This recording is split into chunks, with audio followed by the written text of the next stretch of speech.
తెనుగోళ్ళు ఇచ్చిన శిల్పక పండ్లు తేనె మామిడి పండ్లు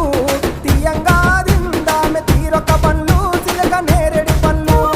కాబోళ్ళు ఇచ్చిన మక్క కంకులు అవి పాల కంకులు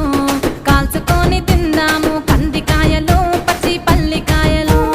గుజారి గుజారి మామిళ్ళ కిందో నల్ల మామిళ్ళ కింద కుసుమరోళ్ళేసిన కుందన బొమ్మ అది కుందన బొమ్మ